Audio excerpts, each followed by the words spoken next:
अस्सलामुअलैकुम friends, welcome back to my channel novels by Areej Shah. तो friends, हम नावल का नेक्स्ट पार्ट स्टार्ट करते हैं। वो अपनी माँ की कब्र पर फातिहा पढ़कर घर आया। सुर्ख आंखें उसके रोने की चुगली कर रही थी। वो अंदर दाखिल हुआ तो नूर उसे लाउंज में सोफे पर बैठी नजर आई। जानब अभी तक सोई नहीं, रोने की वजह से आवाज़ भारी हुई थी। आपका ही इंतज़ार कर रही थी, वो उसकी तरफ देखती हुई बोली।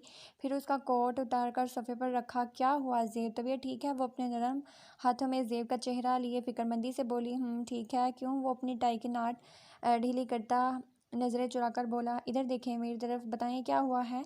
कुछ नहीं, बस दिल घबरा रहा है, जिससे ऐसा लग रहा है जैसे सब कुछ बिखरने वाला है। अल्लाह ना करे ऐसे तो ना कहें। चले आए, मैं आपका सर दबा देती हूँ, थकन की वजह से हो जाता है कभी कभी।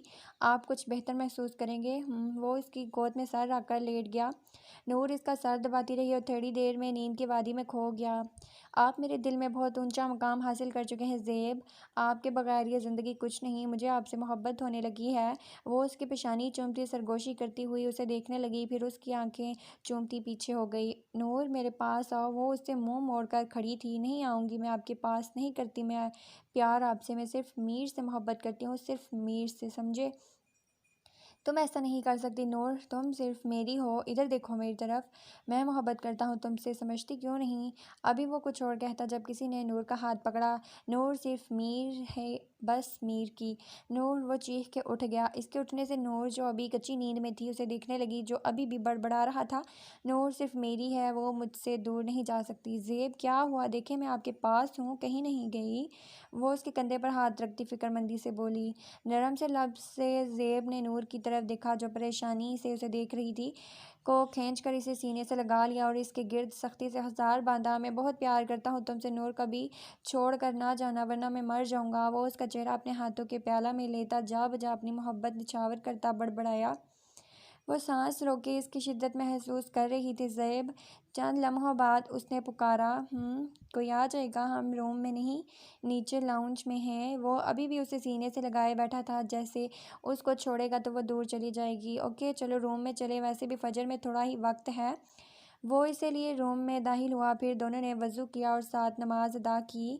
ये सुबह 10 बजे का वक्त था। कमरे में सूरज की किरणों की हल्की सी रोशनी आ रही थी। एक छोटा सा कमरा था, जहाँ एक वजूद को कुर्सी के साथ बांधा था। चेहरे पर जगह जगह जख्मों के निशान थे। हाँ बोलो। बोला कुछ कि नहीं? वो कुर्सी पर टांग रखे बैठा था। नहीं सर, वो बहुत ढीठ हड्डी है, बस यही कह रहा है कि मैं कुछ नहीं जानता। अकरम, जाओ पानी गर्म करो। और उस वजूद पर हकारत बड़ी निगाह डालता बोला। थोड़ी देर बाद दो आदमी गर्म पानी लाए। हाँ तो बताओ जासिम, तुमने मेरी बहन को क्यों अगवा किया और किसके लिए तुम काम करते हो? मैं कुछ नहीं जानता, वो टूटे लफ्ज़ों में बोला। ज़ेब ने अकरम को कोई इशारा किया, फिर उस खोलते हुए पानी में जासिम के पाँव रख दिए। पूरा कमरा उसकी दर्दनाक चीखों से गूंज उठा। बोलो किसके लिए काम करते हो? वो दुरुस्तगी से बोला, जिससे वो सिर्फ नाम में सर हिलाने लगा। अगर ये कुछ ना बताए तो खुराक को ज़्यादा कर दो, ठीक है? वो इकरम को हुक्म देता अपने कोट उठाता चला गया। वो फ्रेश होकर वॉशरूम से निकली तो उसके मोबाइल पर किसी की कॉल आने लगी। हेलो, कौन? नूर ने फ़ोन कान से लगाते हुए कहा, मगर दूसरी तरफ से कोई कुछ ना बोला। कौन है भाई? अगर बोला नहीं तो कॉल क्यों की? मैं मीर बात कर रहा हूँ। तुम क्यों कॉल की है तुमने मुझे? मैं तुमसे मिलना चाहता हूँ नूर। किस लिए मिलना चाहते हो? तुमसे माफ़ी मांगना चाहता हूँ। मेरा ज़मीर मुझे सोने नहीं देता। मैंने तुम्हें माफ़ किया मीर, छोड़ दो मेरी जान। मैं बहुत खुश हूँ अपनी ज़िंदगी में। नहीं, तुम प्लीज़ एक दफ़ा मिल लो, तुम्हारी मोहब्बत का वास्ता।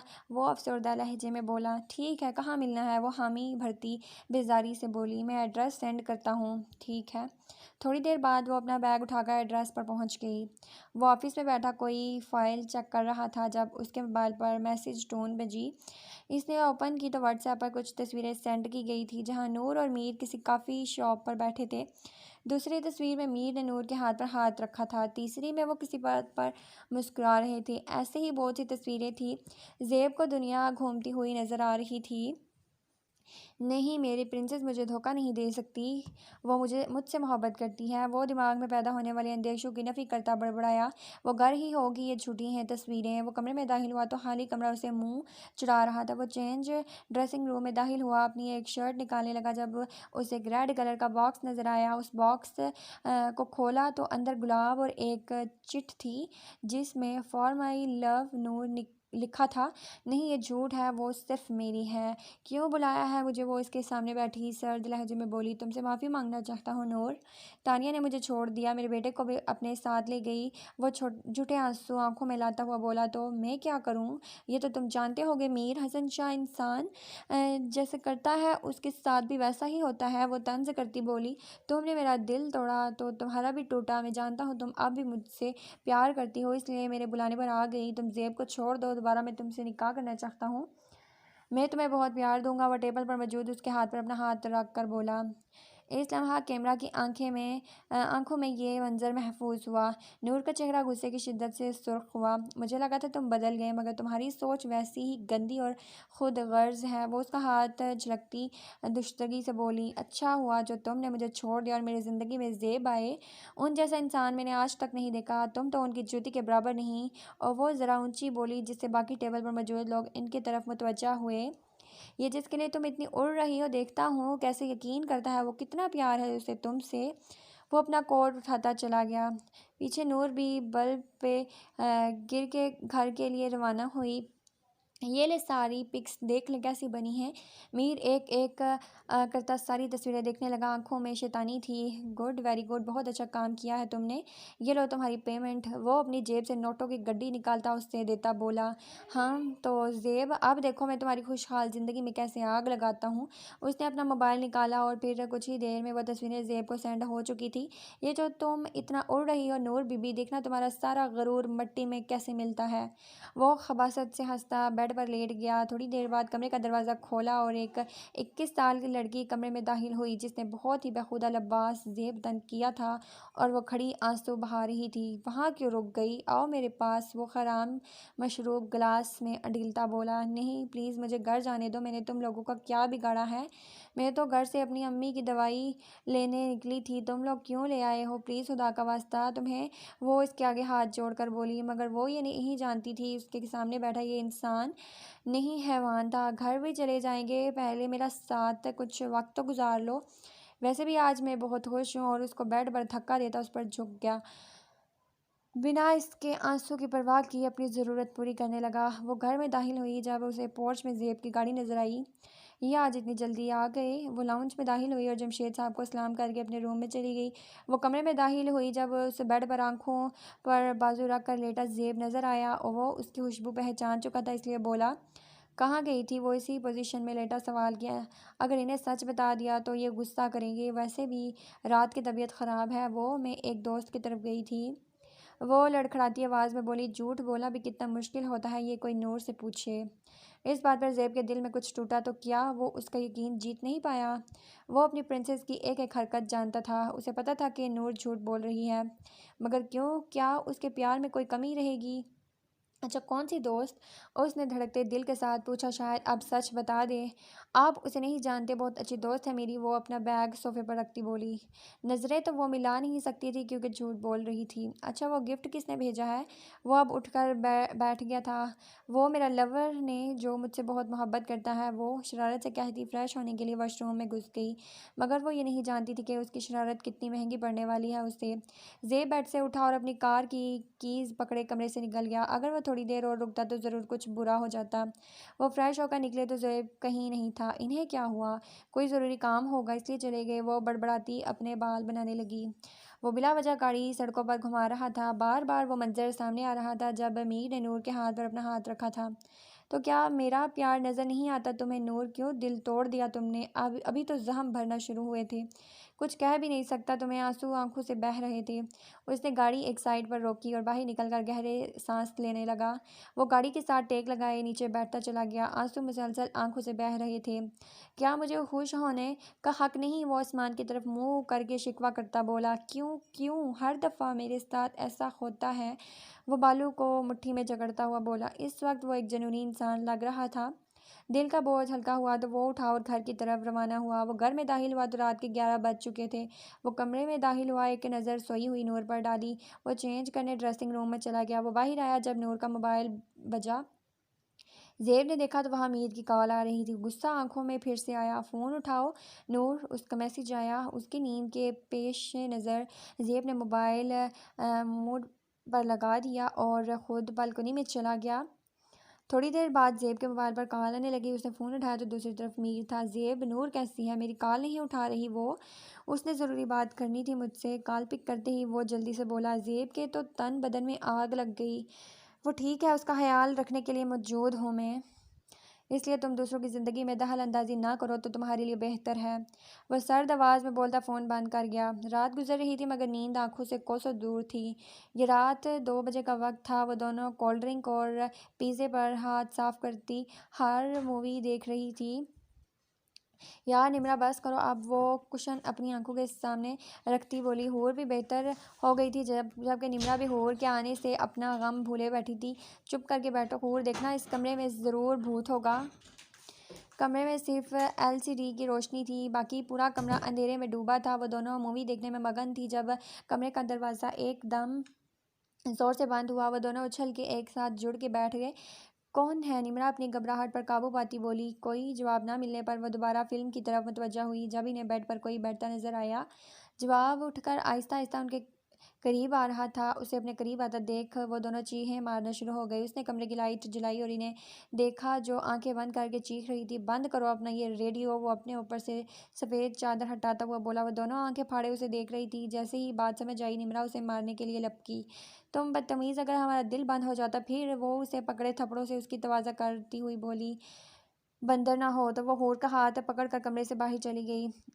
एक दिन का सूरज तुलू हुआ जिसकी सुबह बहुत रोशन थी। वो उसके जागने से पहले ही ऑफिस के लिए निकल गया था। नूर की आंख खुली तो खुद को कमरे में अकेला पाया। ये क्या, सारी रात घर नहीं आए? वो सोचती ज़ेब का नंबर डायल करने लगी ताकि पूछ सके वो कहाँ थे, मगर उसने कॉल अटेंड नहीं की। बस कि मैसेज कर दिया कि वो मसरूफ़ है और तुम तैयार होकर ड्राइवर और जमशेद साहब के साथ अपने घर चली जाओ। साइड दराज में रंग रखी है हैदर के लिए, वो भी ले लेना। हमें जल्द पहुंचने की कोशिश करूँगा। नूर ने बुझे दिल के साथ मोबाइल साइड पर रख दिया और फ्रेश होने चली गई। हाँ बोलो कुछ, ये कि नहीं? वो कमरे में दाखिल होता हुआ बोला। नहीं सर, बहुत कोशिश किया मगर एक लफ्ज़ ज़ुबान से नहीं निकला। उसने ज़ेब उसके करीब गया और नडाल एक तरफ पड़ा था। ज़ेब ने सांस चेक की तो वो नहीं चल रही थी। ये तो मर गया है। कहाँ गए थे तुम लोग? कहाँ भी था, उसे मरने नहीं देना। वो गुस्से से उस पर धड़ा। एक यही गवाह था मेरे पास, वो भी अब नहीं रहा। कैसे पहुंचूंगा मैं अब उस आदमी तक? वो गुस्से से यहाँ वहाँ टहलता हुआ बोला। आप खड़े मेरी शक्ल क्या देख रहे हो? इंतज़ाम करो इसके लिए। टाइम देखो, 2 बज रहे हैं। फूफो इंतज़ार कर रही होंगी। मीर बालों में हाथ बढ़ाते बड़बड़ाया। वो साथ से मिलने उसके घर आई थी। निमरा ने सोच लिया था कि वो अबान से तलाक लेकर साथ से शादी करेगी। उसने 2 से 3 बार दस्तक दी मगर किसी ने दरवाज़ा नहीं खोला। वो वापस जाने लगी जब अंदर से उसे कदमों की आवाज़ सुनाई दी और थोड़ी देर बाद दरवाज़ा खोला। सामने वो खड़ा था जैसे वो पूरे 2 हफ्तों बाद देख रही थी। जी क्या काम है आपको? वसाकत खड़ी निमरा पर अजनबी निगाह डालता बोला। तुमसे कुछ बात करनी है मुझे, लेकिन मुझे तुमसे कोई बात नहीं करनी, इसलिए अपना और मेरा वक्त ज़ाया ना करो। साथ ये तुम कैसे बात कर रहे हो मुझसे? वो रोमांसी हुई। बल्कि ठीक बात कर रहा हूँ, तुम जाओ यहाँ से। अगर मेरी बीवी ने मुझे तुम्हारे साथ देख लिया तो मेरी शादीशुदा ज़िंदगी हराम हो जाएगी। तुमने शादी कर ली? वो लड़खड़ाती ज़ुबान में बोली। हाँ, जब तुमने कर ली तो मैं क्यों तुम्हारे सोग में बैठा रहता? आप जाओ वरना मुझे गार्ड को बुलाना पड़ेगा। वो गुस्से से बोला और उसकी सुने बगैर दरवाज़ा उसके मुंह पर बंद करता चला गया। पीछे वो वहीं बैठती फूट फूट कर रो दी। तो क्या ये थी उसकी मोहब्बत? मुझे कुछ कहने भी नहीं दिया। थोड़ी देर बाद वो अपने आंसू साफ करती उठी और कार में बैठकर घर की तरफ रवाना हुई। वो 10 मिनट में घर पहुंची। लाउंज में उसे रुखसाना बेगम और हसन शाह बैठे थे, साथ अबान और मीर भी था। वो सबको सलाम करती ऊपर अपने कमरे में चली गई। अबान को उसकी सुर्ख सी आंखें बेचैन कर गई। आज हम तुमसे कुछ मांगने आए हैं मरियम, मुझे यकीन है तुम हमें खाली हाथ नहीं भेजोगी। रुखसाना बेगम ने बात का आगाज़ किया। हम अबान के लिए निमरा का हाथ मांगने आए हैं। बहुत खुशी होगी मुझे अगर हम फिर से एक रिश्ते में जुड़ जाएं। मरियम बेगम थोड़ी हैरान हुई, फिर बोली। आप ही, मुझे तो कोई मसला नहीं है। अबान बहुत अच्छा बच्चा है। दूसरा, वो मीर से काफ़ी मुख्तलिफ है। वो अब्बास साहब की तरफ देखती हुई बोली, जो अस्पात में सर हिलाकर अपनी रजामंदी दे गए। हमें ये रिश्ता मंजूर है। आप ही निम्रा आपकी ही बेटी है। वो खुशी से बोली। ये खानदान फिर से एक होने जा रहा था, मगर उनके नसीब में खुशी बहुत कम अरसे की थी। थोड़ी देर बाद नूर और जमशेद साहब घर में दाखिल हुए। मरियम बेगम ने उठकर बेटी को गले लगाया। बारी बारी वो सबसे मिली, जबकि जमशेद साहब भी उस सब को इकट्ठा देखकर बहुत खुश हुए। मगर नूर का मूड मीर को देखकर ख़राब हो गया। ये बात सब ने नोट की। ज़ेब के आने के बाद मंगनी की छोटी सी रस्म अदा हुई। हैदर ने हूर को अपने नाम की अंगूठी पहनाई, जबकि निमरा की उंगली में रुखसाना बेगम ने अपनी ख़ानदानी अंगूठी पहना कर उसे अबान के नाम किया। वो किचन में खड़ी सबके लिए चाय बना रही थी जब ज़ेब वहाँ आया। सुर्ख आंखें और माथे की रगें तन गई। आपकी तबीयत ठीक है ज़ेब? वो उसकी तरफ देखती परेशानी से बोली। ठीक है, बस सर में बहुत दर्द है। आप मेरे रूम में जाकर आराम करें, मैं चाय लेकर आती हूँ। वह सर इस बात में हिलाता कमरे से चला गया। नूर ने चाय कपों में डालकर ट्रे में रखी और फिर हूर के हाथों बाहर भिजवा दी। खुद जेब के लिए चाय लेकर कमरे में चली गई। वो कमरे में दाखिल हुई तो उसे यहाँ वहाँ देखकर, मगर वो रूम में नहीं था। उसने कदम बालकनी की तरफ बढ़ाए क्योंकि स्लाइड डोर ओपन था। वो उसे कुर्सी पर बैठा चांद को देखता नजर आया। वो छोटे छोटे कदम उठाती उसके करीब पहुंची। वो चाय का कप टेबल पर रख कर उसके साथ कंधे पर सर रखकर बैठ गई। ज़ेब प्यार से पुकारा। कहो प्रिंसेस, कोई परेशानी है? 2 दिन से आप बहुत खोए खोए लग रहे हैं। क्या मेरी कोई बात बुरी लगी है आपको? वो नम लहजे में बोली। उस ज़ेब की आदत पड़ गई थी, दिल में मोहब्बत खुलने लग गई थी। ज़ेब तो उसके रोने पर तड़प ही गया। उफ, इधर देखो प्रिंसेस, क्यों रो रही हो? वो आंखें चूमता बोला। आप बात क्यों नहीं कर रहे ठीक से मेरे साथ? ऐसा कब हुआ? ऐसा ही हुआ है, वो आंसू बहाती बोली। अच्छा सॉरी बाबा, बस कुछ बिजी था, बिजनेस का कोई इशू था। अब तो चुप कर जाओ यार। वो बेबस हुआ। वो कमज़ोरी बन गई थी ज़ेब की, और ज़ेब उसके आंसू के आगे बेबस होता जा रहा था। चाय तो पिए, ठंडी हो जाएगी। वो आंसू साफ करती बोली। अब ज़रूरत नहीं जान, तुम पास होना। ठीक हो गया सर। एक बात कहूँ तुमसे? वो उसके हाथों को अपने हाथ में लेता बोला। उसने इस बात में सर हिलाया। कभी मुझे धोखा ना देना नूर, जो तुम्हारे दिल में है वो मुझे बताना, कभी झूठ ना बोलना। माथे पर बोसा देता वो सरगोशी करता उठकर चला गया, उसके साकत वजूद को वहीं छोड़कर। वो दरवाजे पर दस्तक देकर अंदर दाखिल हुआ। कमरे में कोई नहीं था, मगर वॉशरूम से पानी आवाज़ आ रही थी, जिसका मतलब था कि वो फ्रेश हो रही है। वो वहीं उसका वेट करता बेड पर बैठ गया। कुछ लम्हा बाद वॉशरूम का दरवाज़ा खोला, जिससे वो बाहर आई। सुर्ख सूजी आंखें के साथ बिखरे से खुलिये में वो कहीं से भी निमरा नहीं लग रही थी। वो अपने कमरे में देखा हैरान हुई। क्या लेने आए हो यहाँ? कुछ रह गया है बर्बाद करने को? वो सर्द लहजे में बोली। तुम रोई हो? वो करीब पहुँच उसका चेहरा हाथों के प्याले में लेकर बोला। हाथ मत लगाओ मुझे। वो चीखी। उसका हाथ झटक कर साइड पर हो गई। कभी माफ़ नहीं करूँगी तुम्हें, मैं नफ़रत करती हूँ तुमसे और तुम्हारी मोहब्बत से। वो एकदम से बोली। निम्रा मेरी बात सुनो। वो उसका बाजू पकड़ता अपने गले से लगा लिया। वो मज़ाहमत करती रही, मगर वो उसके गिर्द सख्ती से हज़ार बांधे हुआ था। वो उसके सीने से लगी, फूट फूट कर रो रही थी। नफ़रत है मुझे तुम, नफ़रत। वो मुसलसल एक बात बड़बड़ा रही थी। मगर मुझे तुमसे मोहब्बत नहीं। वो सर पर बोसा देता बोला। कितनी देर वो उसके सीने से लगी रही। फिर जब अपनी पोजीशन का ख्याल आया तो एक झटके से अलग हुई। वो जो आंखें बंद की उसे महसूस कर रहा था, एकदम आंखें खोली। वो चेहरा मोड़े खड़ी थी। नफरत की इंतहा मोहब्बत होती है। नमी देखना, कहीं दिल न हार जाए। वो कहता कमरे से चला गया। मुझे तो अभी भी यकीन नहीं आ रहा कि तुम मेरे नाम हो गई। वो रेकिंग पर हाथ रख कर खुशी से बोला। मैं बहुत खुशकिस्मत हूँ, और जो खुदा ने मेरी मोहब्बत बिना किसी तकलीफ के मुझे दे दी। वो साथ खड़ी हूर को प्यार से देखता बोला। पापा कहाँ हैं? अगले माह हमारा निकाह और आपी की वलीमा की तकरीब होगी, तुम खुश हो हूर? वो उसका हाथ पकड़ता मोहब्बत से बोला। जैसे वो शर्मा कर इस बात में सर हिला गई। आज जवाब नहीं दोगी मेरे सवाल का? वो शौक हुआ। वो ना मैं गर्दन हिलाती चेहरा झुका गई। चलो 1 महीना इंतज़ार कर लेते हैं, फिर तो इजहार करोगी ना? वो सरगोशी करता हुआ पीछे हुआ। वो मुझे लगता है भाई बुला रहे हैं। वो उसकी नज़रों से कन्फ्यूज़ होती चली गई। ठीक जाओ, मगर आना तो मेरे पास ही है तुमने। वो हाथ छोड़ता पीछे हुआ, और हूर अपनी दिल की धड़कन को संभालती हुई नीचे चली गई। वह सब घर आ गए थे। नूर तो आते ही सोग में बैठ गई, जबकि ज़ेब कल के लिए तैयारियां कर रहा था, क्योंकि कल उसकी प्रिंसेस की सालगिरह थी।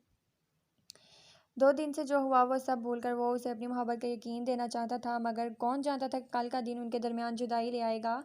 वो घर में अकेली थी। जमशेद साहब अपने दोस्त की तरफ गए थे। थोड़ी देर पहले उसे ज़ेब का मैसेज आया था कि वो तैयार रहे, किसी पार्टी में जाना है।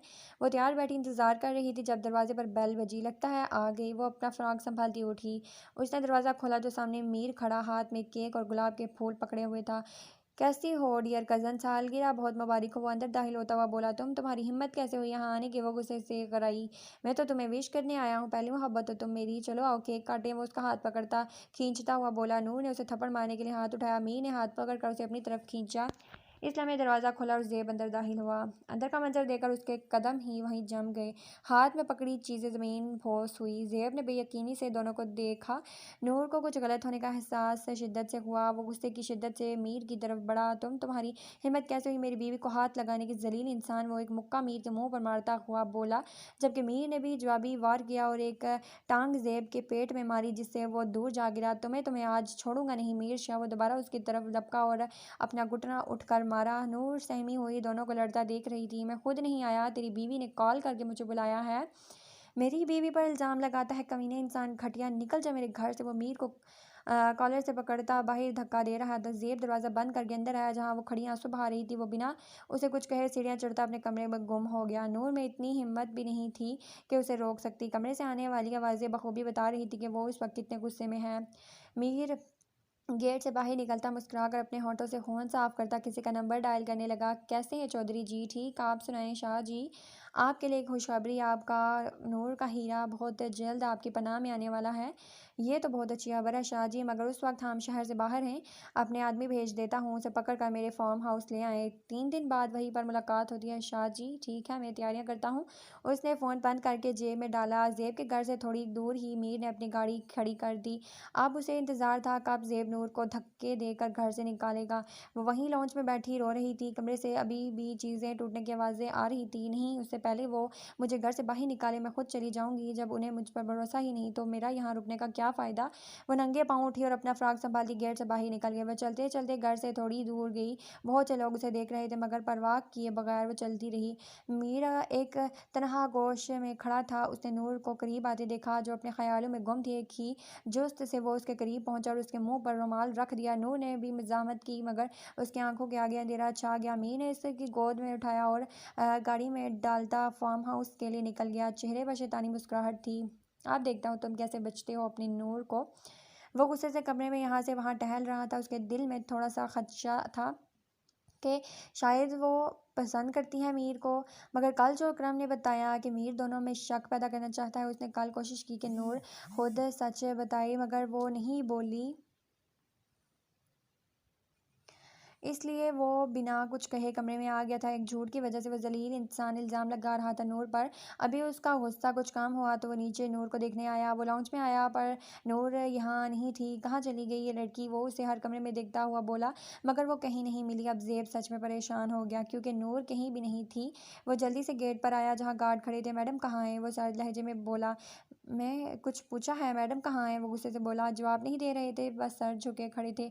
सर, मैडम बाहर गई हैं, हमने मना किया मगर वो चली गई। उनमें से एक बोला, और तुम मुझे आप बता रहे हो? मर गया था तो क्या मैं, जो मुझे बताना भी ज़रूरी नहीं समझा? कितनी दफ़ा कहा है कि मैडम को अकेले जाने नहीं देना, मगर तुम लोग बस काम चोर हो, कभी काम ठीक से ना करना। अब मेरी शक्ल क्या देख रहे हो? निकल जाओ यहाँ से, नहीं तो शूट कर दूंगा। वो दोनों बोतल के जिन की तरह गायब हुए। अब कहाँ तलाश करूँ तुम्हें मैं? वो इसे तलाश करता थोड़ा दूर आ गया। जब उसे नूर का दुपट्टा ज़मीन पर पड़ा नजर आया, उसे जल्दी से दुपट्टा उसने उठाया। ये कहाँ, ऐसे कैसे? वो इधर उधर देखता हुआ बोला। दिल में अब हज़ार सवाल आने लगे। सुबह से रात हो गई थी, मगर नूर का कहीं अता पता नहीं था। मरियम बेगम का रो रो कर बुरा हाल था। सब अपने तौर पर उसे ढूंढ रहे थे। कहाँ है मेरी बेटी? मरियम बेगम लपक कर हैदर और अबान के पास पहुंची, जो अभी घर में दाखिल हुए। मामा संभाले खुद को, मिल जाएगी आपी। कैसे संभालूं मैं खुद? पता नहीं किस हाल में होगी मेरी जान। वो हैदर के सीने लगी रो रही थी। ज़ेब पागलों की तरह उसे पूरे शहर में तलाश कर रहा था। उसे खुद पर गुस्सा आ रहा था कि क्यों नूर को अकेला छोड़ा। ऊपर से उसे मीर भी नहीं मिल रहा था। अब तो ज़ेब को पक्का मीर पर शक हो चुका था कि उसने ही नूर को अगवा किया है। ये एक बड़ा हाल नुमा कमरा था जहाँ उसे रखा गया था। उसके अलावा और भी बहुत सी लड़कियां वहाँ मौजूद थी। आहिस्ता आहिस्ता नूर के हवास बहाल होने शुरू हो गए। उसने आंखें खोली तो खुद को किसी अनजान जगह पाया। मैं तो घर जा रही थी, ये कौन सी जगह है और ये कौन है? वो लड़कियों को देखती इर्द गिर्द बड़बड़ाई। थोड़ी देर बाद मीर हाथ में सिगरेट पकड़े कमरे में दाखिल हुआ। तो मुझे यहाँ लेकर आए? वो गुस्से से उसकी तरफ बढ़ी और गिरबान से पकड़कर पूछा। रिलैक्स रिलैक्स, आराम से बात करते हैं। वो उसके हाथ गिरबान से हटाता हुआ बोला। तो बात कुछ ऐसी है नूर बीवी। वो वहाँ रखी एक कुर्सी पर बैठा बोला, तो तुम ज़ेब की ज़िंदगी हो और वो तुमसे बहुत मोहब्बत करता है, और जिससे ज़ेब मोहब्बत करता है मैं वो चीज़ छीन कर फेंक देता हूँ। एक अजीब सा सुकून मिलता है मुझे उस तकलीफ़ देकर। वो सिगरेट लबों में दबाता मुस्कुरा कर बोला, तुम नहायत ही घटिया इंसान हो। अगर ज़ेब को पता लगा तो वो तुम्हें ज़िंदा नहीं छोड़ेगा। उसे पता लगा तो फिर ना, अभी तो वो तुम्हें पूरे शहर में दीवानों की तरह ढूंढ रहा है और कसम से उसकी हालत मुझे बड़ा मज़ा दे रही है। चलो डियर कज़न, आप तुम आराम करो, उसने नूर के गाल थपथपाते हुए बोला। जब नूर ने अपना चेहरा मोड़ लिया, इधर आओ तुम, वो लड़कियों की रखवाली के लिए रखी एक औरत की तरफ इशारा करता बोला। जी बॉस, इस लड़की को तैयार करके मेरे रूम में भेजो। वो सिकड़ी सिमटी बैठी लड़की जिसका नाम आलिया था इशारा करता बोला। तुम ऐसा कुछ नहीं करोगे मीर। नूर इसका इरादा जानकर उसे रोकने के लिए आगे बढ़ी। अच्छा तो फिर कौन रोकेगा मुझे? वो उस लड़की का हाथ पकड़ता घसीटता वो कमरे से बाहर ले गया। पीछे नूर उसकी इज्जत की हिफाजत की दुआएं मांगने लगी। यह मगरिब का वक्त था। वो शायद नमाज पढ़ के टेरेस पर आई थी। रोने की वजह से आंखें सुर्ख हो चुकी थी। होंठों पर बस नूर के लिए दुआ थी। 2 दिन हो गए उसे गायब हुए। उसे तलाश करके थक गए थे वो, मगर कोई फ़ायदा ना हुआ। ज़ेब भी कल का घर वापस नहीं आया। वो अपनी सोचों में गुम थी जब किसी ने उसे के कंधे पर हाथ रखा। उसने मुड़कर देखा तो चेहरे पर संजीदगी के लिए अबान खड़ा था। वो आहिस्ता से करीब हुआ और अपनी शाल उतार कर निमरा के गिर्द फैल दी। सर्दी हो रही है, ऐसे खड़ी रहोगी तो बीमार पड़ जाओगी। वो इसकी सहर आंखों में देखता भारी लहजे में बोला। नूर आप ही की फिक्र ना करो, वो बहुत जल्द मिल जाएंगी। वो उसे तसल्ली देता जैसे आया था वैसे चला गया। और वो कितनी देर उसके बारे में सोचती रही। क्या था ये शख्स, इतनी बेइज्जती के बाद भी कैसे प्यार से बात कर रहा है। तो कैसा लग रहा है मेरा गरीब हाना। वो उसके सामने टांग पर टांग रखे बैठा था। वो दीवार के साथ लगी सिमट के बैठी थी। तुम इंसान नहीं जल्लाद हो, तुम्हें तरस नहीं आता। इन मासूमों पर गुस्से से वो गराई। मुझे अफसोस हो रहा है कि कभी मेरा तुमसे कोई रिश्ता था। तुम घटिया इंसान, खुदा तुम्हें कभी माफ़ नहीं करेगा। वो फुट फुट कर रो रही थी। 2 दिन से उसने कैद में रखा हुआ था उसे। सबके बारे में सोच सोच कर उसकी आंखें नम हो रही थी। मीर एक झटके से उठा जिससे उसके जेब में मौजूद चीज़ें दूर जा गिरी, जैसे किसी ने बड़ी महारत से छुपा लिया। तुम्हारी इतनी हिम्मत। मीर का हाथ उठा और नूर के खूबसूरत चेहरे पर अपना निशान छोड़ गया जिससे उसके नाक से खून बह निकला। बस कल तक का इंतज़ार कर लो, फिर मैं तुम्हारी ये अकड़ तोड़ के रहूँगा। वो उसे धक्का देता बाहर चला गया। नूर का सर दीवार से लगा और वो होश हो गई, मगर एक वजूद ने नफरत से उसे देखा। तुम्हारे अंजाम तक मैं पहुंचाऊंगी तुम्हें मीर शाह। वो दिल ही दिल में अहद करके बैठ गई। 2 दिन से उसने अपने ठिकाने ऑफिस को बनाया हुआ था। अभी भी वो ऑफिस से थका हारा घर आया, गाड़ी पोर्च में खड़ी करता अंदर दाखिल हुआ जहाँ मुकम्मल खामोशी थी। कभी वो यहाँ लाउंज में बैठती उसका इंतज़ार करती थी। वो एक सर्द हवा के सपुर्द करता सीढ़ियाँ चढ़ता अपने रूम में दाखिल हुआ जहाँ सिर्फ तन्हाई थी। वो अपना कोट सोफे पर फेंकता बेड पर लेट गया। आंखें बंद करते खूबसूरत पाकीज़ा अक्स नज़र आया। 2 दिन से उसे हर जगह तलाश किया मगर कहीं नहीं मिली। आंखें खोलते ही उसकी मुस्कुराती हुई तस्वीर सामने थी। कहाँ हो यार तुम? एक दफ़ा माफ़ कर दो मुझे, मैंने गुनाह किया है ये सोच कर तुम मुझे धोखा दे रही हो। बस एक दफ़ा मुझे मिल जाओ, ये अजियत ख़त्म कर दो मेरी। मैं थक गया हूँ खुद से लड़ते लड़ते, बस एक बार सामने आ जाओ।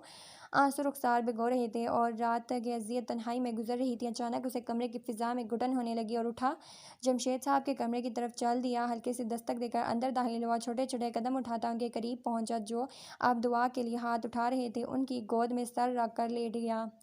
उनकी आंखों में दुआ मांगते हुए आंसू ज़ेब के बालों में जज्ब हो रहे थे जबकि ज़ेब के आंसू उनका दामन भिगो रहे थे। उन्हें दुआ मांगकर उस पर हाथ फेरा उन्होंने। आज कितने साल बाद ज़ेब ने ये लफ्ज़ पुकारा था। जमशेद साहब के बेकरार दिल को जैसे करार आया। पापा बोला मेरी जान। वह मोहब्बत से झुक कर उसकी पेशानी चूमी। मुझे माफ़ कर दे, मैं जो आपसे तलख बातें कहता रहा। वो उनका हाथ चूमता हुआ बोला। बाहर खड़ी हूर खामोश मुस्कुरा रही थी। पापा आप दुआ करें मेरी नूर मिल जाए। आप अल्लाह से कहें वो मेरी प्रिंसेस मुझे वापस कर दे। वो इस वक्त एक छोटा सा बच्चा लग रहा था। ज़रूर मेरी जान, अल्लाह जल्दी ही तुम्हें रास्ता दिखाएंगे। वो शायद यही वक्त कबूलियत का था जब खुदा ने सबकी दुआएं सुन ली। उसे कुछ कहने के लिए मुंह खोला जब उसका मोबाइल बजा। उसने अटेंड की तो दूसरी तरफ से जो खबर उसे दी गई वो उसकी रूह में सुकून पैदा कर गई। वो जल्दी से कीज़ लेकर निकला। गाड़ी फुल स्पीड पर भगा दी। इलाका को चारों तरफ से ज़ेब के आदमी ने घेर लिया। वो अपने साथ 2 आदमी को लेकर आहिस्ता से आगे बढ़ रहा था। चारों तरफ से गोलियां चल रही थी। वो पीछे के रास्ते से जा रहा था। पूरे फार्म हाउस में एक यही रूम था, इसमें ही होगी नूर। वो सोचता कमरे में चला गया। दरवाजे के हैंडल पर हाथ रखा मगर वो ना खुला। ज़ेब ने 2-3 धक्के मारे जिससे वो टूट कर गिर गया। अंदर बहुत सी लड़कियां थी तो डरी सहमी बैठी हुई थी मगर ज़ेब की बेकरार नज़र नूर की तलाश कर रही थी जो उसे खिड़की के पास ज़मीन पर बैठी नजर आई। वो जल्दी से नूर के करीब पहुंचा। नूर आंखें खोलो। वो दीवाना वार उसके करीब होते हुए बोला। चलो मेरा काम आसान हो जाएगा। 2 मोहब्बत करने वाले एक साथ इस दुनिया से रुखसत हो जाएंगे।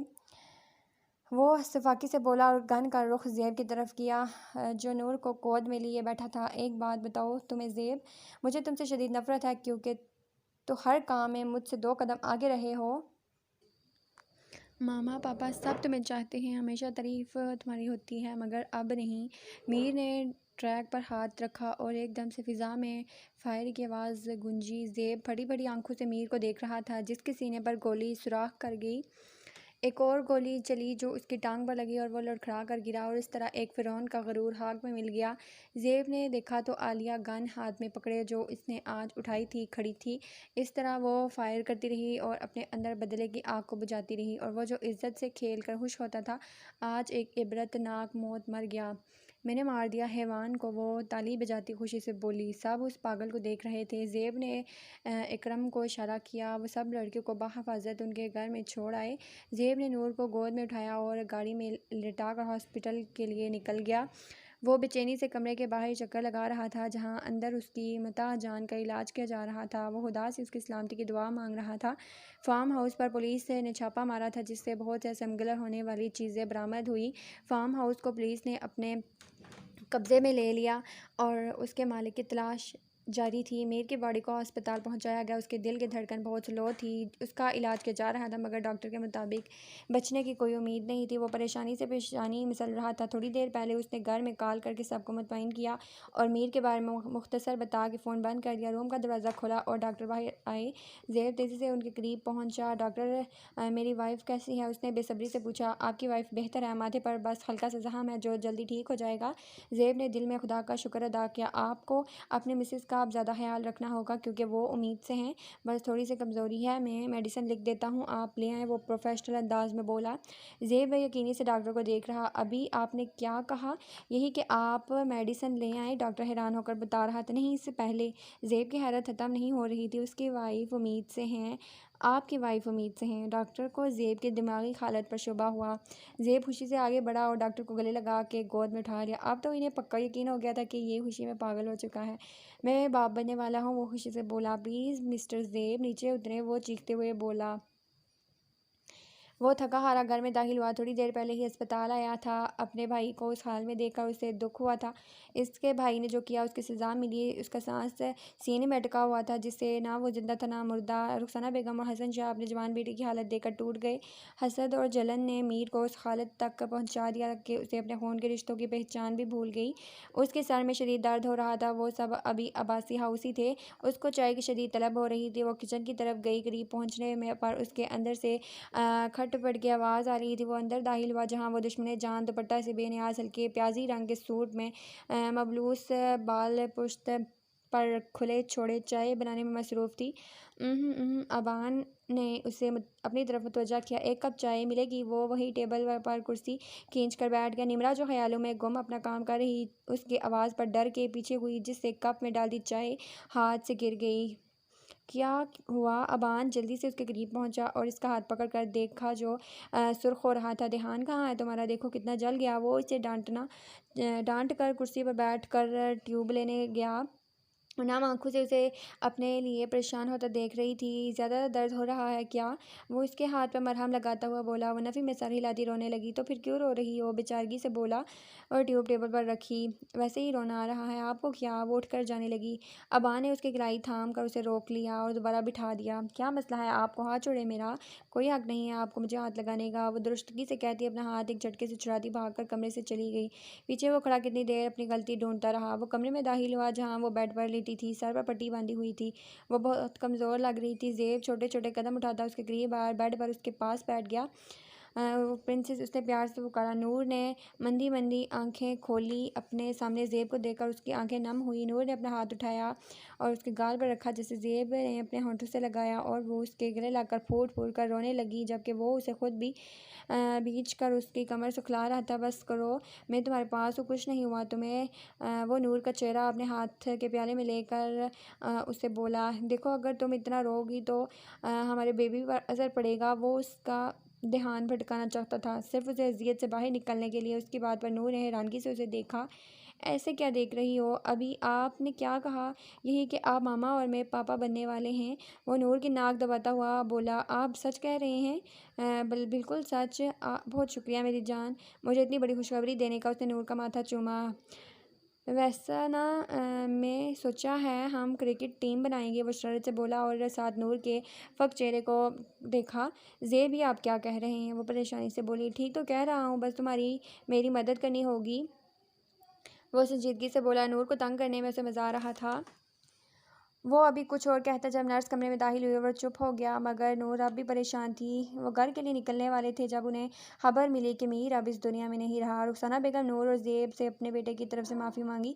कुछ भी था तो वो इनका बड़ा बेटा ही था जिसे वो बहुत प्यार करती थी। हसन शाह भी जो जवान बेटे की मौत से टूट गए। ज़ेब और नूर ने भी मीर को खुदा के लिए माफ़ कर दिया और इसके आगे के सफ़र के लिए दुआ की। कुछ भी था, मीर दोनों का एक मजबूत रिश्ता था। प्लीज़ ज़ेब, मैंने और नहीं खाना। वो फ्रूट से भरा बाउल एक साइड पर करती नाक चढ़ाकर बोली। नहीं, जल्दी से पूरा ख़त्म करो। वो बेड पर इसके सामने बैठा प्यार से उसे खिला रहा था। प्लीज़ ज़ेब, मेरा बहुत दिल ख़राब हो रहा है। वो रोमांसी हुआ, मुझसे नहीं ख़त्म होगा। अभी वो बात कर रही थी कि अचानक वो वॉशरूम की तरफ भागी और वॉश बेसन पर झुकी उल्टियाँ कर रही थी। ज़ेब जल्दी से उसके पीछे भागा। निम्रा ने उसे रोक दिया, मगर वो ज़ेब ही क्या जो बात माने।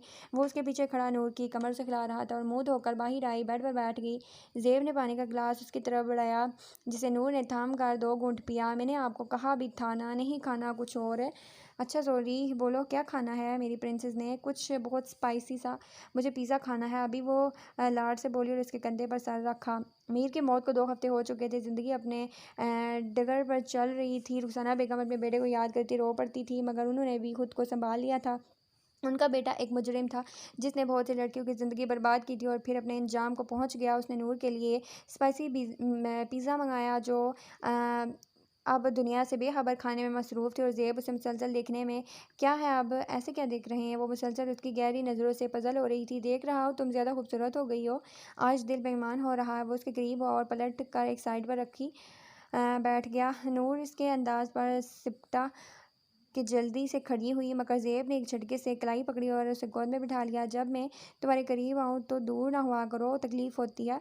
वो सरगोशी करता उसके कान की लू को चूम लिया। जिस दिन तुम मीर से मिलने गई थी और मुझसे झूठ बोला था, वो 2 दिन मैंने इंतहाई अज़ियत में गुजारे। फिर मुझे सब पता लगा कि मीर हम दोनों को जुदा करना चाहता है। मुझ पर हमला भी उसने करवाया। वो पूरे 2 हफ्ते बाद नूर से मीर के बारे में बात कर रहा था, वरना मीर के नाम से ही उसका चेहरा पीला पड़ जाता था। जब तुम मुझे बार बार झूठ बोल रही थी तो मुझे उस दिन गुस्सा आ गया। मुझे कुछ गलत होने का एहसास हुआ, इसलिए मैं तुम्हें बिना कुछ कहे ऊपर रूम में चला गया और तुम मुझे गलत समझ के घर से चली गई और फिर उसने तुम्हें अगवा किया। तुम्हें हर जगह तलाश किया। मेरी क्या हालत थी नूर, मैं तुम्हें क्या बताऊँ, मैं नहीं बता सकता। हर लम्हा तुम्हें खोने का डर था, किस कदर बेबस था मैं। और धीरे धीरे वो उसे सब बताता गया और वो नम आंखों से सर झुकाकर सुनती रही। जानम, मैंने तुम्हें रोने का तो नहीं कहा। वो मुस्कुरा कर उसके आंसू साफ किए। मैं उस दिन सब ख़त्म करने गई थी ज़ेब, ताकि वो इंसान दोबारा हमारी ज़िंदगी में ना दाखिल हो। आपसे झूठ सिर्फ इस वजह से बोला कि कहीं आपको बुरा ना लग जाए उसका नाम लेना। वो चेहरा झुकाकर शर्मिंदगी से बोली, मुझे सब पता है, तुम्हें सफाई देने की ज़रूरत नहीं। तुम्हारी ये खूबसूरत आंखें तुम्हारे अंदर का सब हाल बता देती हैं। वो उसे बेड पर लेटा था, उसके साथ लेट गया। अच्छा, एक चीज़ तो रह गई क्या? नूर ने सवालिया नज़रों से देखा। ज़ेब उस पर झुका और उसके होंठों पर अपने होंठ रख दिए।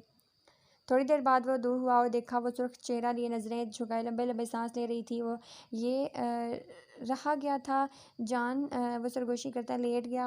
चलो अब सो जाओ, रात बहुत हो गई है। वो नूर का सर अपने बाजू पर रखता आंखें मूंद गया, जबकि नूर ने भी उसके हिसाब में पुरसुकून आंखें मूंद ली। 1 महीने बाद कहाँ थी, कब से कॉल कर रहा? वो बेचैनी से बोला। सॉरी, मैं सो गई थी, वो मासूमियत से सच बोली। हमारी नींद उड़ाकर आप सो गई। वो बस बहुत ज़्यादा थकी थी तो भाभी ने कहा आराम करो। उसने सवाई दी। कर लो आराम, अच्छी तरह अपनी नींदें पूरी करो, मेरे लिए अच्छा होगा, वो मायनी हेजी से बोला। इसके बाद का मतलब समझे कि खूर के गाल सुर्ख हो गए। बस 1 दिन रह गया था, फिर तो मुकम्मल तौर पर मेरी दस्तरस में होगी। मेरी पनाहों में तुम आराम से अपनी नींदें पूरी करना। प्लीज़ हैदर, आप ऐसी बातें ना करें। हैदर, एक दफ़ा फिर से नाम लेना मेरा। वो आज उसे तंग करने के मूड में था। इसकी बातों से हूर का दिल ज़ोर ज़ोर से धड़क रहा था। हूर की तरफ खामोशी हैदर को मुस्कुराने पर मजबूर कर गई।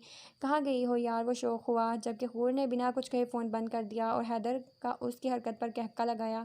क्या बनेगा तेरा हैदर? वो सर्द हवा के सपुर्द करता बड़बड़ाया और हूर का एक बार फिर सोचकर मुस्कुरा दिया। वो मुसलसल उसे कॉल और मैसेज कर रही थी, मगर वो किसी का भी जवाब नहीं दे रहा था। कल मेहंदी का फंक्शन था और वो अबान से अपने रवैये की माफ़ी मांगना चाहती थी, मगर वो 1 हफ्ते से इग्नोर कर रहा था। 7वीं दफ़ा कॉल करने पर उसने फ़ोन अटेंड किया। हेलो, वही दिलकश आवाज़ जो निम्रा के साथ समातों से टकराई। आप कैसे हैं? कुछ देर की खामोशी के बाद वो बोली, ज़िंदा हूँ। तुम बताओ क्यों फ़ोन किया?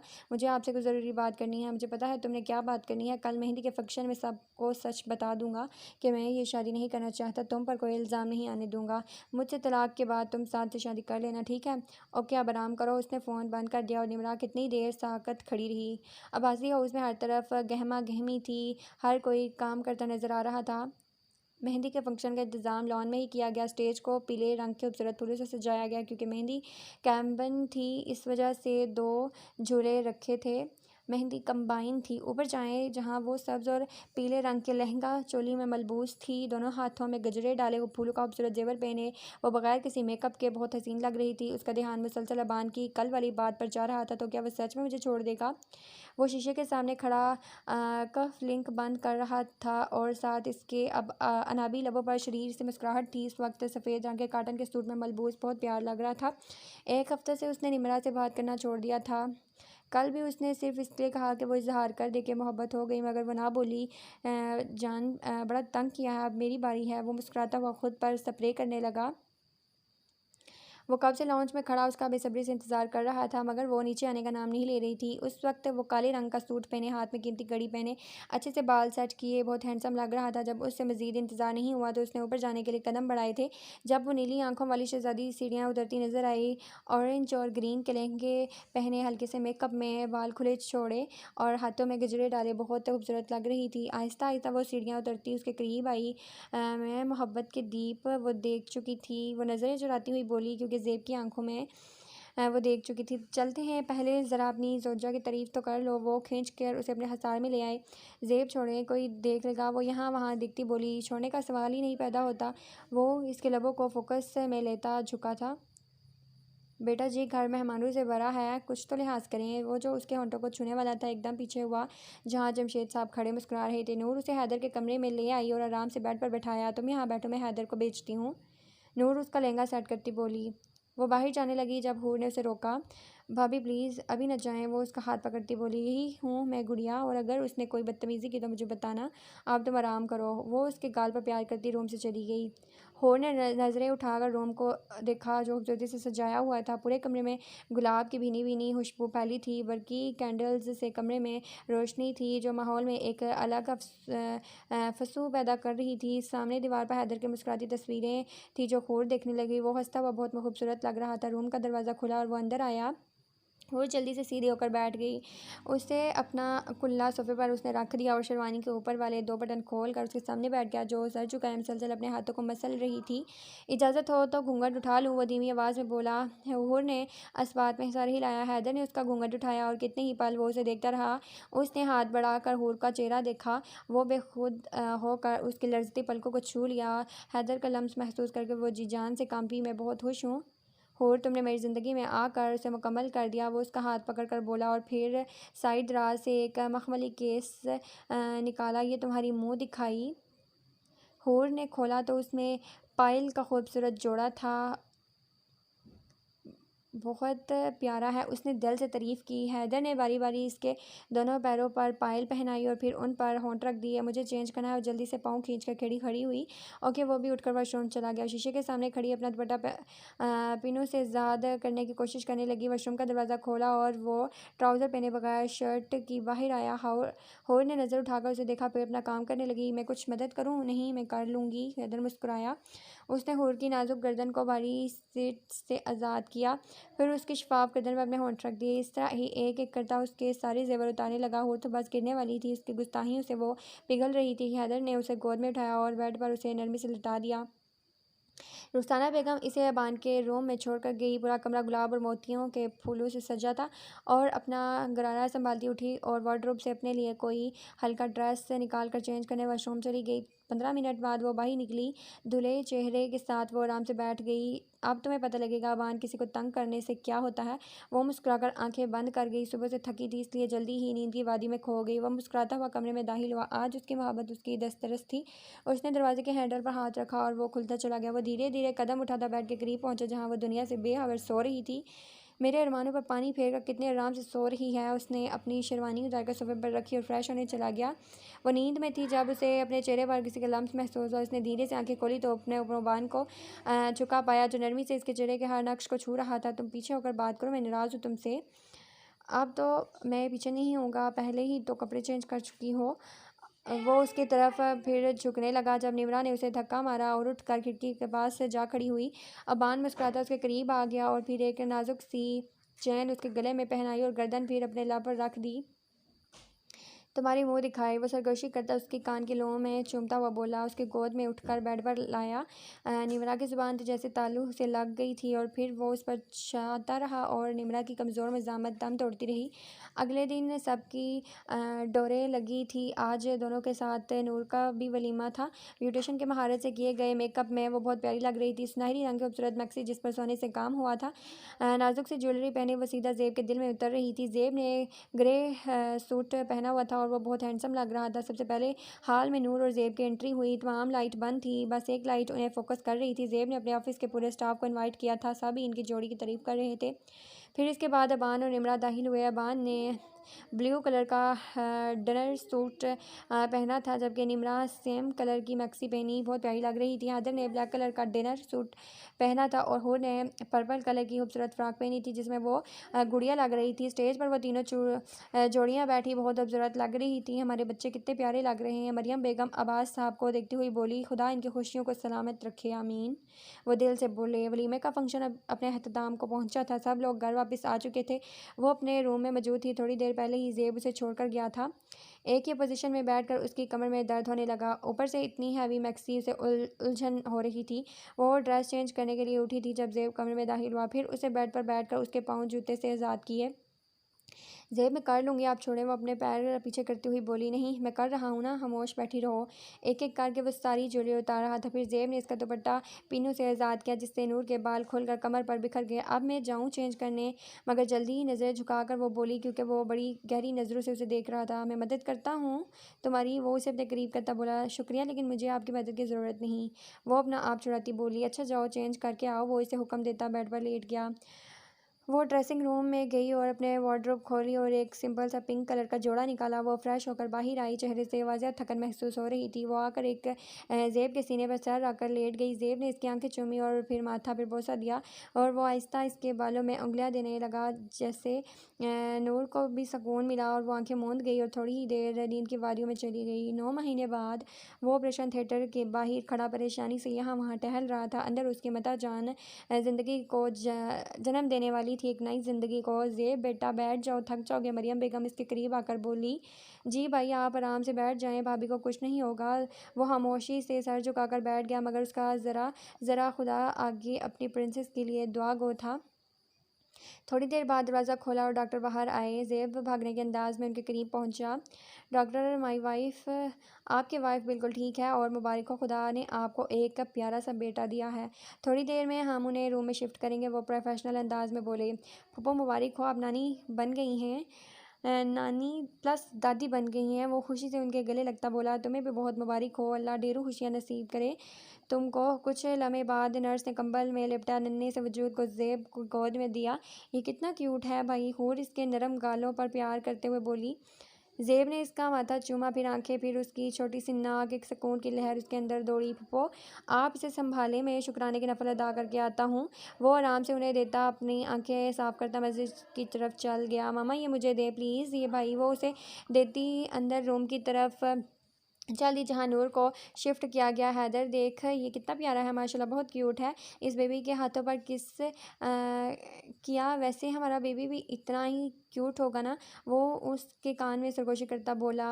और के गाल में सुर्ख आई, उफ अब ऐसे करोगी तो फिर मुझसे कंट्रोल करना मुश्किल होगा, आप बहुत बेशरम। हैदर वो उसे एक तरफ करती मरियम बेगम के पीछे चल दी। होर को दूसरा महीना था। हैदर ऐसे ही बात पर हर बात पर उसे तंग करता था जिस पर वो शर्माने पर मजबूर हो जाती। अबान प्लीज़ चले ना, मुझे आप ही के बेबी को देखना है। वो बड़ी मुश्किल से अपना भरे हुए वजूद के साथ उठकर उसके करीब आई जो ऑफिस का कोई काम कर रहा था। निमरा भी उम्मीद से थी, उसका 7वां महीना चल रहा था। अल्ट्रासाउंड के मुताबिक उनके 2 जुड़वा बच्चे थे, इसलिए अबान उसे कहीं लेकर भी नहीं जाता था। जान कल आप ही घर आ जाएंगी फिर चलेंगे, वैसे भी मामा गई हैं और मैं कोई रिस्क नहीं ले सकता, इसलिए तुम रेस्ट करो, लेकिन मुझे भी जाना है, प्लीज़ मेरी बात मान ले। मैंने कहा ना नहीं। वो मुंह बिसुरती उठकर बेड पर जाके लेट गई।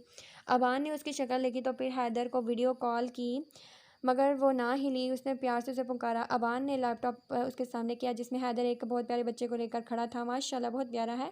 फिर थोड़ी देर में यहाँ वहाँ की बातें करते कॉल बंद हो गई। अब भी नाराज़ हो वो उसके कंधे पर अपनी थोड़ी रखता हुआ बोला, आपने मुझे डांटा। वो अपना चेहरा मोड़े बोली, आई एम सॉरी कि तुम जो सज़ा दोगी वो मुझे कबूल है यार, वादा करें पहले, पक्का वादा। वो उसके हाथ पर अपना हाथ रखता बोला।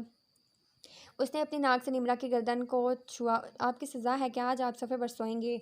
ये गलत बात है, तुम्हें पता है जान, तुम्हारे बगैर मुझे नींद नहीं आती, मैं क्या कर सकती हूँ, आपने वादा किया है। वो उसे तकिया पकड़ाती बोली, मगर मेरी बात तो सुनो जान। नहीं आप जाएं यहाँ से, वो शरारत से बोली। वो अपनी शक्ल बसूरता उठकर सोफे पर चला गया। वो रूम में दाखिल हुआ तो नूर आंखें मूंद कर लेटी थी। बेबी कॉट में उसका छोटा सा शहजादा सो रहा था। वहाँ पर गया है। ज़ेब धीरे से चलता नूर के करीब पहुंचा। नूर ने अपनी आंखें खोली तो मुस्कुराता हुआ उसे देख रहा था। शुक्रिया जानम, मुझे इतना खूबसूरत तोहफ़ा देने के लिए। नूर मुस्कुराई। हमारा बेबी देखा है? नहीं, मैंने सोचा आपके साथ देखूंगी। ज़ेब ने आराम से उसे गोद में उठाया और उसके पास से ले आया। नूर ने आराम से अपनी गोद में उसे लिया, फिर बारी बारी उसके हर नक्श को अपने होंठों से छूने की कोशिश की, जिससे वो कसमसाया। बस करो यार, इतना प्यार तो कभी उसके बाप से भी नहीं किया। ज़ेब से जब रहा ना क्या तो बोल पड़ा। नूर उसके अंदाज पर हंसती। फिर थोड़ी देर में सब कमरे में दाखिल हुए। जमशेद साहब उसके कान में अजान दी। अच्छा भाई बताएं इसका नाम क्या सोचा? हुर मुस्कुरा कर बोली। सब ज़ेब की तरफ मुतवज्जा हुए। हनान लगारी। ज़ेब ने उसके कान में बोला, माशाल्लाह बहुत प्यारा नाम है। सब उसे बारी बारी प्यार करते थे और ज़ेब नूर के साथ बैठा उनके मुस्कुराते चेहरों को देख रहा था जहाँ से खुशियाँ थी। 5 साल बाद प्रिंसेस, मेरा नाश्ता कहाँ है? वो डाइनिंग टेबल पर बैठा बोला, मेरी प्रिंसेस पहले मेरे लिए नाश्ता बनाएगी क्योंकि मुझे स्कूल के लिए देर हो रही है। तुम्हें कितनी दफ़ा कहा है हनान, मामा है वो तुम्हारी प्रिंसेस, सिर्फ मेरी है। नो जी, मैं इन्हें प्रिंसेस ही कहूँगा, मामा तो पुराने लोग कहते हैं। वो भी ज़ेब का ही बेटा था। आप अपने लिए कोई और ले आए। ओके। वो सुकून से बैठा जूस पीने लगा। जमशेद साहब इसे देख के हंस ले भी, और वो मेरी प्रिंसेस है समझे। चबा चबा के कहता अंदर की किचन की तरफ जाने लगा। अगर आप अंदर गए तो मैं इन्हें कल आंटी वाली बात बता दूंगा। कल जब ज़ेब हनान को स्कूल छोड़ने गया तो वहाँ किसी की मिडर ने इसकी तारीफ़ की और कहा आप बहुत हैंडसम है, और ये बात उससे छोटे शहजादे के कानों में चली गई। 5 साल का हुनान धमकी देता हुआ बोला, और वो काम कर गई क्योंकि ज़ेब वापस आकर बैठ गया। जानता था अगर बताएगा तो उसका रिएक्शन कैसा होगा। आगे वो कम दूर रहती है जो तुम भी उसकी हिफाजत करने लगे हो। और वो बड़बड़ाया जैसे टेबल पर बैठे जमशेद साहब के कानों में बखूबी आवाज़ सुनी गई। अबान उठ भी जाए, बच्चों को स्कूल के लिए देर हो रही है। वो उसके कंधे पर हाथ रखती बोली, ओके जी उठ गया। आपके दोनों साहिबजादा तैयार हैं, आप भी जल्दी करें। वो चीज़ें समेटती बोली, आह क्या हुआ अबान? आंखों में कुछ चला गया। इधर देखें। वो करीब आई। अबान ने बिना कुछ कहे उसे होंठों पर अपना लम्स छोड़ा और वॉशरूम में चला गया। बदतमीज़। वो शर्म और गुस्से से बड़बड़ाई। निमरा और अबान को खुदा ने 2 बेटों से नवाजा था, अजान अबान शाह और फिर फैज़ान अबान शाह। अजान बल्कि अपने ताया की तरह ज़िद्दी था और फैज़ान अबान की कॉपी था। इन दोनों में शाह विला के लोगों की जान थी।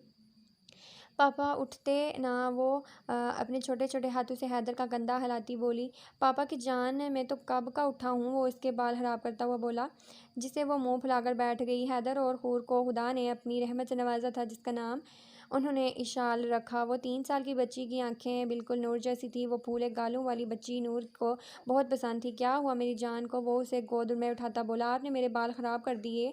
ओह आई एम सॉरी। मामा कहाँ हैं? किचन में हैं। चलो मामा पास चलते हैं। वो किचन में आया तो हूर नाश्ता बना रही थी। Good morning. वो पीछे से अपने हसार में उसे लेते हुए बोला, आपने मुझे डरा दिया। हैदर बैठे, मैं नाश्ता लेकर आ रही हूँ। भूख नहीं प्यास लगी है। वो बेखुद सा होकर झुकने लगा जब किचन में ईशाल हूर को पुकारती आई और वो एकदम से उसके पीछे हुआ। वो हंसने लगी जब कि हैदर मुस्कुराता ऑफिस के लिए तैयार होने लगा। वो कमरे में आई जहाँ वो मुंह फुलाकर मसरूफ़ था। वो उसके करीब हुई और ख़ुद टाई बांधने लगा। मिल गया वक्त मेरे लिए। वो शिकवा करता हुआ बोला, आपके लिए तो वक्त ही वक्त है मेरे पास। वो एक अदा से बोली जिसे ज़ेब मुस्कुरा दिया और उसे अपने सीने से लगा लिया। वो ऐसे ही खड़े एक दूसरे में खोए थे जब रूम का दरवाज़ा खुला और हुनान अंदर आया। नूर जल्दी से उससे दूर हुई। मामा चले, मेरी बुक नहीं मिल रही। वो इसका हाथ खींचता बोला, जिससे ज़ेब और नूर दोनों हंस दिए।